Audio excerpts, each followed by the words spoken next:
Hello and welcome. I'm Joanna Junak and this is GFN News on GFN.tv. Australia and New Zealand, two neighbouring countries, have adopted different approaches to e-cigarette regulation despite having similar tobacco control policies and population demographics.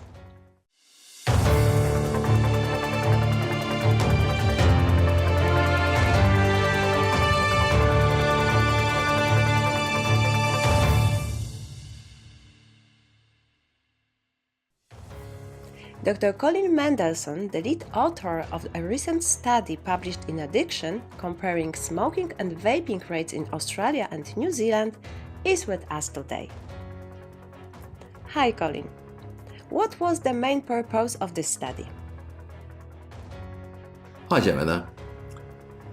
The aim of this study was to compare the very different regulatory models for vaping in the two countries to find out which has the better outcome for smoking. So we analysed trends in daily smoking and vaping rates for the period from 2016 to 2023. Australia has a very highly restrictive medical model for vaping designed to deter youth access. Legal vapes are only available from pharmacies and in many cases a doctor's prescription is required. Most flavours are banned. In contrast, New Zealand encourages the use of vaping as a quitting aid for adult smokers. Vapes are sold as adult consumer products from licensed retail outlets like cigarettes and alcohol, in much the same way as in the UK, the US and Canada. And what was the main finding of the study? The study found that adult smoking rates in New Zealand fell twice as fast as in Australia during this 7-year period. Daily smoking in New Zealand plummeted by 10% per year, dropping from 14.5% to 6.8%. In contrast, Australia's smoking rate declined by only 5% per year, from 12.2% to 8.3%. Australia has historically had a lower smoking prevalence than New Zealand, and for the first time New Zealand has a lower smoking rate and is on a far faster downward trajectory. We found the decline in smoking in each country closely reflected their vaping rates. So in 2023, 9.7% of New Zealand adults vape daily, which was nearly 3 times the rate in Australia of 3.5%. Was these findings consistent across all population groups in the community, including disadvantaged groups? Well, smoking rates have always declined far more slowly in disadvantaged populations, resulting in substantial health disparities. But our study found the opposite. The smoking rate fell 3 times faster in New Zealand's lowest socio-economic group compared to Australia's, at 12% per year compared to 4% per year. The decline in New Zealand was even faster than in the general population. Similarly, smoking in New Zealand's Maori population declined twice as fast as Australia's Indigenous population, by 13% per year compared to 6% per year. Amongst the age groups, the fastest decline in smoking in both countries occurred in the younger age groups that also had the highest rates of vaping. I mean the younger adult age groups. Okay, and what trends were seen in youth vaping and smoking? Youth vaping rose more sharply in New Zealand, reaching 10% daily vaping in 2023 compared to just 3% in Australia. Now, most of this rise occurred prior to the introduction of regulation in New Zealand in 2021. And more recent data shows a decline in youth vaping to 8.7% in 2024.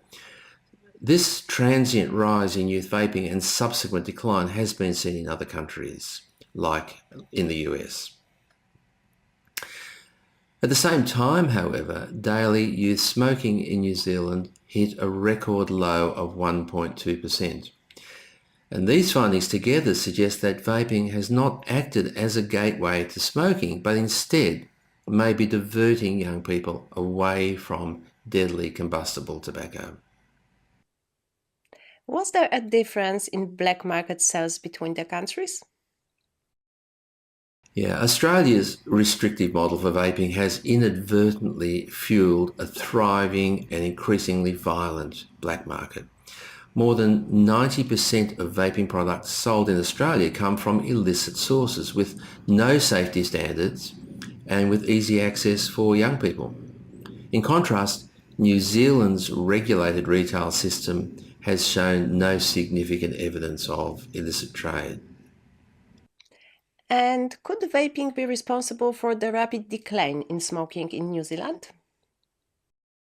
Yes, look, the main difference between the countries was their policy on vaping, which is well established as an effective quitting aid. Also, the populations with the highest vaping rates had the greatest declines in smoking, suggesting that vaping played an important role.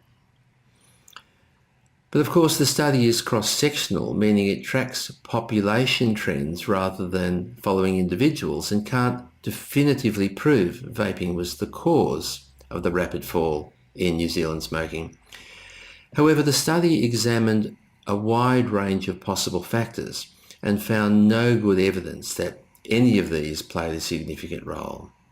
So other explanations we considered included changes in tobacco taxes and cigarette affordability, the effects of plain packaging, the COVID pandemic, the economic downturn, and heated tobacco products. There were no significant changes in tobacco control treatments during that period. And what were the conclusions of the study? Yeah, if vaping is indeed driving the rapid decline in smoking in New Zealand, which appears likely, this study suggests that a regulated adult consumer model with sales from licensed retail outlets is substantially more effective than a restrictive medical approach, particularly amongst high-risk groups.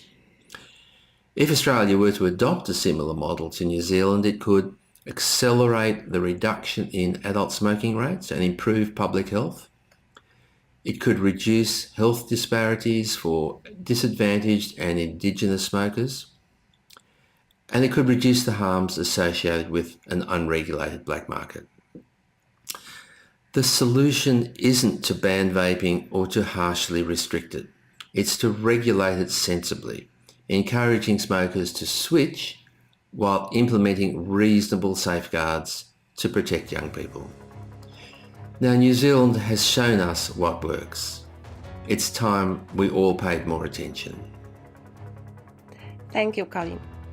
That's all for today. Tune in next time here on GFN TV or on our podcast. You can also find transcriptions of each episode on the GFN TV website. Thanks for watching or listening. See you next time.